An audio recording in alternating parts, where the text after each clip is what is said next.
Nesse vídeo aqui eu trouxe 10 coisas que, na minha opinião, é um desperdício de dinheiro. Eu tenho quase certeza que a maioria das pessoas vão concordar com o que eu vou falar aqui, mas se você não concordar com alguma coisa, não tem problema. Inclusive, no final do vídeo, deixa a sua opinião aí nos comentários. Então, sem mais enrolação, o primeiro gasto são com os planos de assinatura, né? E eu confesso que eu já caí bastante nisso, principalmente os planos de streaming. E lembrando que eu não estou aqui abominando Netflix, Amazon, nada do tipo, mas dando o meu exemplo, há algum tempo atrás eu tinha tipo 4, 5 planos, né, ativos, onde todo mês era cobrado ali no cartão de crédito, sendo que eu usava ali um ou dois no máximo, uma vez, duas vezes na semana. Então, juntando aí esses 4, 5, no final do mês, era um valor bem considerável. E assim, tem aplicativos que eles montam literalmente uma armadilha para o cliente cair meio que sem perceber. Né? Quem nunca viu, por exemplo, aquelas opções de teste grátis por 7 dias, né? Aquilo ali muitas pessoas se sentem tentadas, né, a testar por 7 dias, com a ideia, com a intenção de cancelar depois dos 7 dias,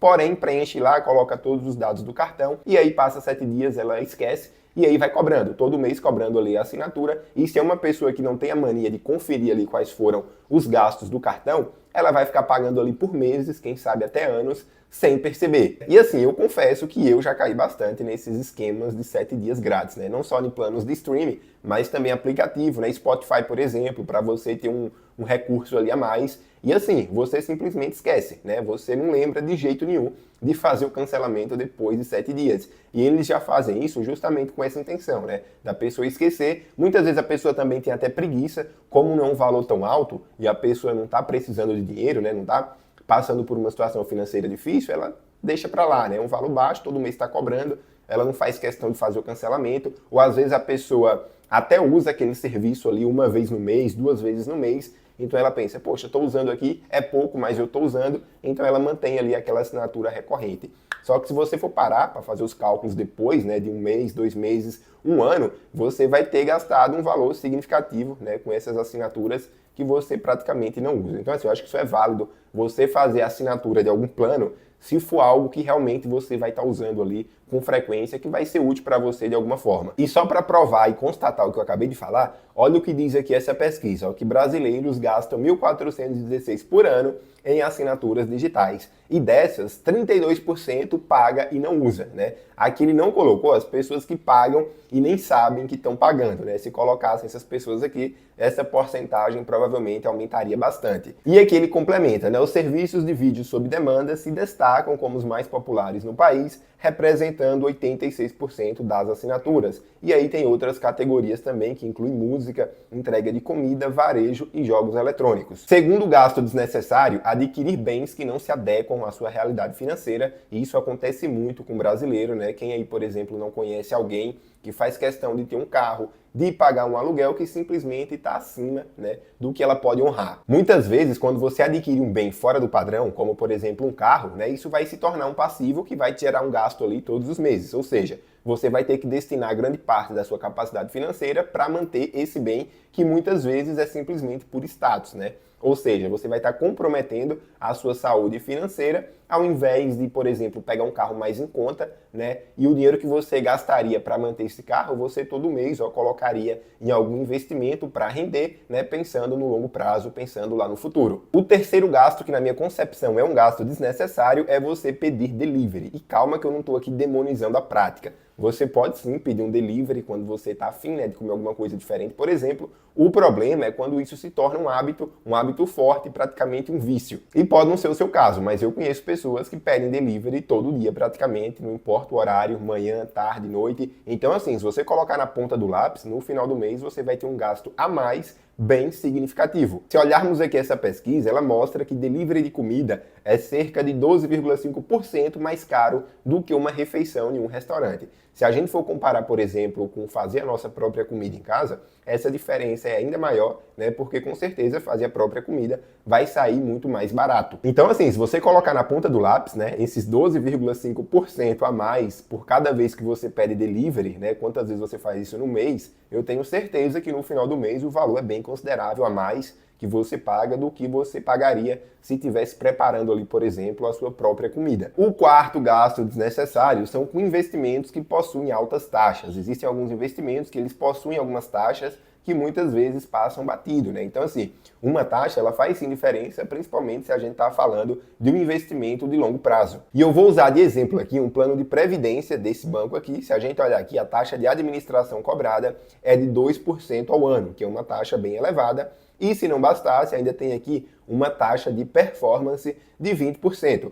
sobre o que exceder 100% do CDI, né? Então, toda vez que o seu investimento aqui, o seu fundo aqui, tiver uma rentabilidade acima de 100% do CDI, é cobrada essa taxa de 20%, né? Como se fosse uma remuneração para a pessoa que está gerindo ali, para o gestor desse fundo. E um detalhe é que essa taxa aqui de 2% ao ano, ela é sobre o seu patrimônio líquido. Então, conforme o tempo vai passando, os anos forem passando, essa taxa ela vai ficando cada vez mais significativa. O quinto gasto desnecessário são as famosas promoções. Eu não estou falando aqui que você não deve comprar um produto que você está precisando por um preço menor. A questão não é essa. Eu estou falando de você aproveitar de qualquer promoção para comprar muitas vezes produtos que você não precisa, porque a gente sabe que é cultural do brasileiro querer gastar dinheiro em promoções. Essa matéria aqui, por exemplo, ela mostra que mais de 60% dos brasileiros pretendem gastar até R$ 3.000 na Black Friday, né? Então, assim, se é gastar esse valor com algo que você está precisando, minha geladeira quebrou,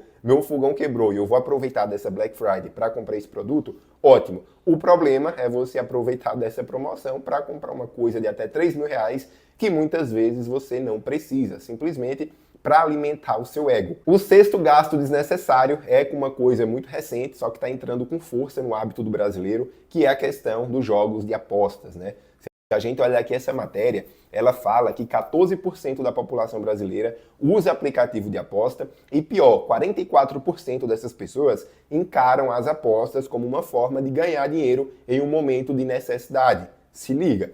E pior ainda, 22% considera as apostas como um tipo de investimento. Então, assim, a gente vendo essas informações dessa pesquisa, a gente confirma, né, a gente percebe o quão falha é a educação financeira aqui no Brasil. E claro, a gente tem aqui que separar as coisas, né? Uma coisa é aquela pessoa que aposta, né, pega aquele dinheiro ali que não vai fazer falta para ela. Às vezes a pessoa já separa um dinheiro ali, né, para jogar, para apostar simplesmente por diversão e ela tem consciência disso. Outra coisa é aquela pessoa que, como mostra na pesquisa aqui, acha que a aposta é uma forma de investimento, né? Acha que vai ganhar dinheiro com a aposta, né? Às vezes tira o dinheiro ali do aluguel para tentar dobrar o dinheiro na aposta, ou então tira o dinheiro de uma outra coisa essencial. O sétimo gasto desnecessário são gastos com tarifas bancárias. Eu conheço pessoas que pagam anuidade do cartão de crédito, que ainda pagam aquelas taxas e tarifas de serviço que aqueles bancos oferecem, manutenção de conta, e hoje em dia uma pessoa pagar essas taxas é como se estivesse jogando dinheiro fora, porque principalmente com a concorrência, né, existem uma infinidade de instituições que oferecem gratuidade nesse tipo de serviço. Então, assim, revise para ver se você não está gastando com essas taxas, né? Porque tem como você se livrar desses gastos. Antigamente, quando o mercado era mais obsoleto, tudo bem você pagar por isso, né? Não tinha para onde fugir. Mas hoje, com a modernidade, o avanço na prestação de serviço, você pagar essas taxas e tarifas é quase inadmissível. O oitavo gasto desnecessário é você fazer um update de um produto que você tem em perfeitas condições, né? Um exemplo clássico, celular. As pessoas costumam trocar de celular da mesma forma que trocam de roupa, né? Então, assim, todo ano a pessoa quer estar com um celular novo simplesmente para ter o modelo do ano, uma questão de status e ego, né? Então, assim, um iPhone, por exemplo, todo ano lança um iPhone novo. Então, se você for ficar acompanhando, querendo um iPhone do ano todos os anos, você vai gastar muito à toa. Porque eu, por exemplo, eu comprei o meu iPhone 13 há alguns anos atrás, né? E agora já está no iPhone 16. Não faz nenhum sentido para mim pegar um iPhone 16, até porque não muda tanta coisa. Agora, mais uma vez, né? Se é um item que você vai usar para trabalho, por exemplo, que vai fazer sentido para você fazer aquele update, aí faz sentido você pegar, por exemplo, um iPhone, um celular mais novo, né? Agora, se for simplesmente por uma questão de ego e status, ao meu ver, não faz nenhum sentido. E o último gasto desnecessário, na minha opinião, é comprar o produto mais barato. E não, eu não estou falando aqui que sempre o produto mais barato vai ser ruim. O que vai determinar se valeu a pena ou não comprar aquele produto vai ser o custo-benefício. Como assim? Vamos supor que você quer comprar ali, quer ter um relógio tal, porém esse relógio tal, na versão original, é muito caro, né? Você não está afim de pagar aquele valor nesse relógio, e aí você opta por comprar uma versão de camelô, que é bem mais barata, né? Porém, vai te entregar ali o mesmo designer, vai te entregar ali, vai te mostrar a hora da mesma forma, você vai lá e compra essa versão de camelô. E aí passa ali 5, 6 meses, o relógio quebra, né? E aí você vai lá e compra outro relógio de camelô. Passa mais 5, 6 meses, o relógio quebra novamente. No final das contas, né, o que você gastou comprando esse relógio mais barato, daria para você ter comprado 1 ou 2 relógios originais. Então a questão é, nem sempre optar pela versão mais barata necessariamente